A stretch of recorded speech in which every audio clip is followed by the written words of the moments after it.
Don't miss David Clark and James O'Keefe at Freedom Summit 2018. Get your tickets today at freedomsummitchicago.com. Top of the morning, Dan and Amy. So President Trump continues to rally around the country in Topeka, Kansas on Saturday night. Oh, yeah.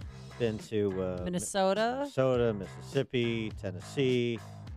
Where's he going? Missouri. I mean, he's been everywhere. I'm sure he'll be everywhere again in the battleground states in the next 30 days. But obviously part of his message to the faithful is the robust economy, lowest unemployment in half a century.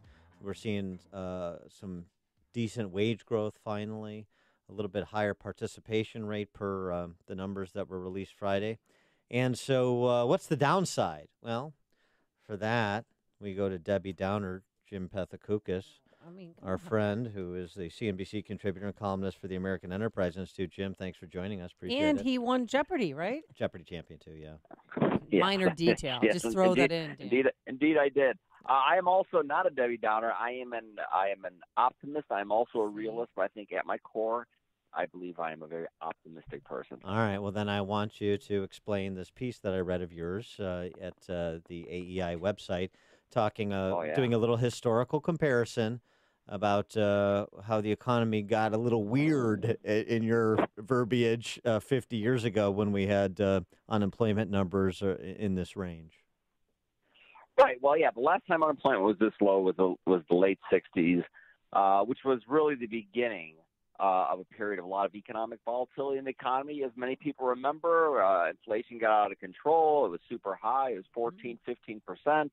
After we had that really low unemployment in the 70s, starting actually right after we hit that unemployment peak, we had 4 recessions over the next 12 years, 2 of which were really terrible. And I think the lesson we draw is not, oh no, things are going to get terrible. It's let's not do the dumb things they did back then. Exactly. A big one of which is let inflation get out of control by having the Federal Reserve not pay attention to it. The current Federal Reserve is very concerned about inflation. I don't think that would happen. But when the president says things, he's worried about the Fed, he thinks they're too tight, he likes low interest rates, that's exactly the kind of same mentality that got us in trouble in the 1970s. Hopefully we won't repeat it. Well, in the 70s, too, we'd get long gas lines. I remember being in long lines to get food. It was a scary time. I know Dan doesn't remember. How old are you? No, I remember during Jimmy Carter. And our mortgage, I'll never forget, we had a 30-year fixed mortgage rate. It was 18%. Well, yeah, it was insane. That's why people are buying houses with cash. But it was the underlying fiscal policy monetary policy, but wage and price controls under Nixon. Bad idea. Yeah, we did a lot of dumb stuff. Right. So so there's the fiscal policy choices, James, to address, but then there's the monetary policy, and you were sort of getting to it. And I want you to assess the job because we're sort of in uncharted territory after 10 years of quantitative easing or easy money, where the Fed is trying to unwind from the last decade of monetary policy. Yes. Yeah, I mean, and so far you have to think it's done a pretty good job.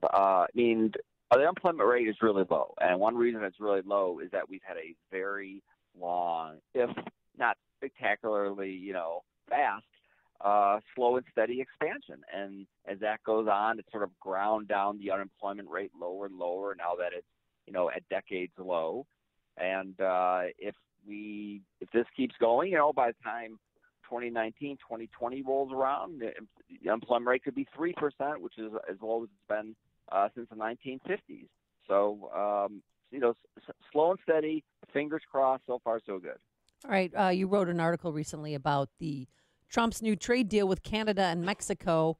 What did we get right? What did we get wrong with that?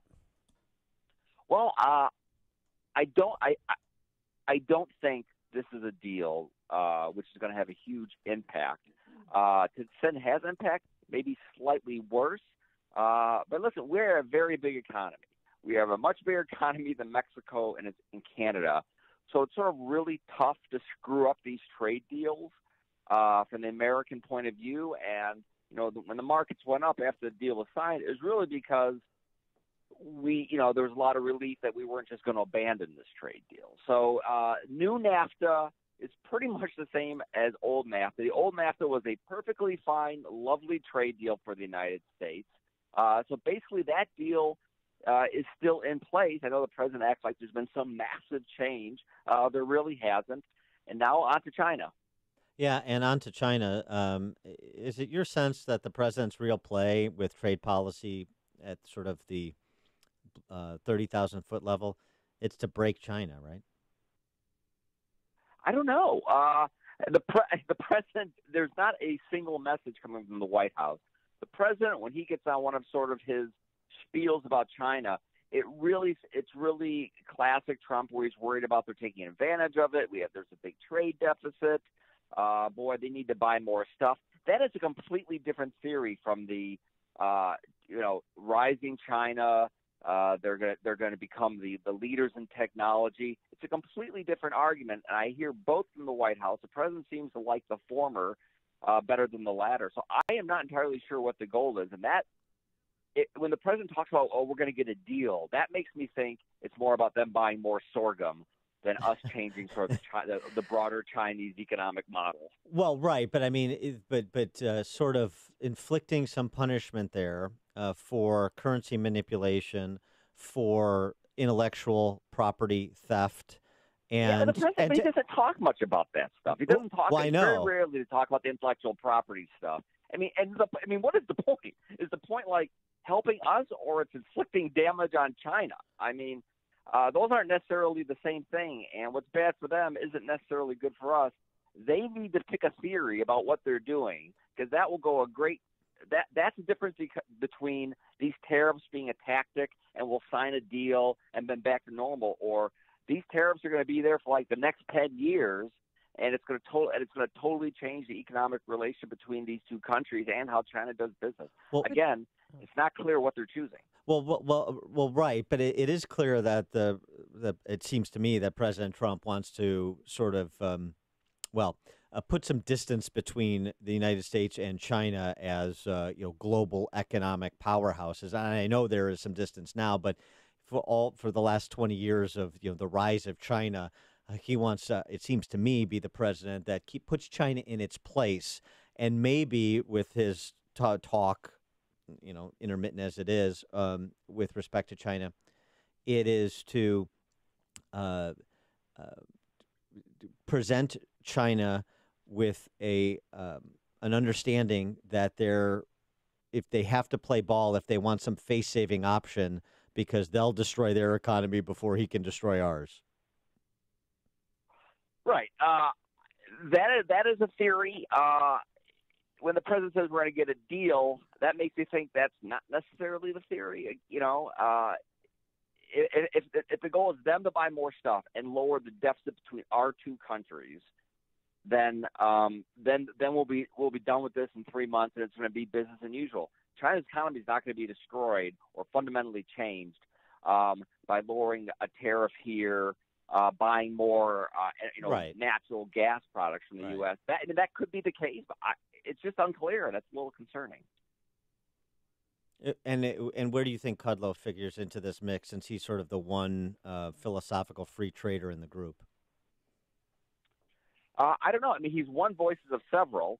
The president also has this economic advisor, Peter Navarro, who's famous for his book, Death by China. I don't think I have to explain what the book's about. Right. It's Death by China. In all aspects of selling us dangerous products or killing our economy. And I think the president is more sort of philosophically in tune to what Peter Navarro says. Larry would like to think this is all just tactics on the way to a free trade nirvana of no subsidies, no tariffs, no government. I don't think that's where we're going. That does not seem to be at all what President Trump has talked about. I hope that idea of Larry's begins to bloom in the administration, but so far, that does not seem to me to be the direction they're going. All right, and so here in Chicago, we got that Harold Hill character, Elon Musk, trying to sell us a monorail. So your view on Elon Musk's SEC problems and what that means for the future of driverless cars and car spaceships and tiny homes and underground railroads. It was a $20 million tweet, really. Well, Tesla is a real company. SpaceX is a real company doing amazing things. Like perhaps a lot of our leaders, they should probably tweet less. But, Elon Musk has created real fantastic products and is a pretty important entrepreneur. There's other people working on driverless cars who are probably ahead of Elon Musk, such as Google. I like entrepreneurs. He's a colorful character. But he's actually accomplishing real stuff. I like entrepreneurs that are not welfare queens. $6.5 billion in federal subsidies. Well, do you have a position in his flamethrower company or something? The Nobel Prize that was given out to two people. One, Paul Romer, who's done a lot of work on innovation and the importance of ideas to economic growth. The other guy is William Nordhaus, who's done some fantastic work on the economic modeling of climate change. If you think all climate change is a scam and all these scientists and economists are wrong, you're right. Then the talk about electric cars a little bit differently. If you think there's something there, then you view it differently as well. All right. He is Jimmy Pethokoukis, CNBC contributor, columnist for the American Enterprise Institute. Jim, thanks for joining us. Appreciate it. All right, you betcha. See you later, Tiger. And he joined us on our turnkey.pro answer line. Listen to podcasts of Dan and Amy from the AM 560 mobile app. Download it today at 560theanswer.com/mobile.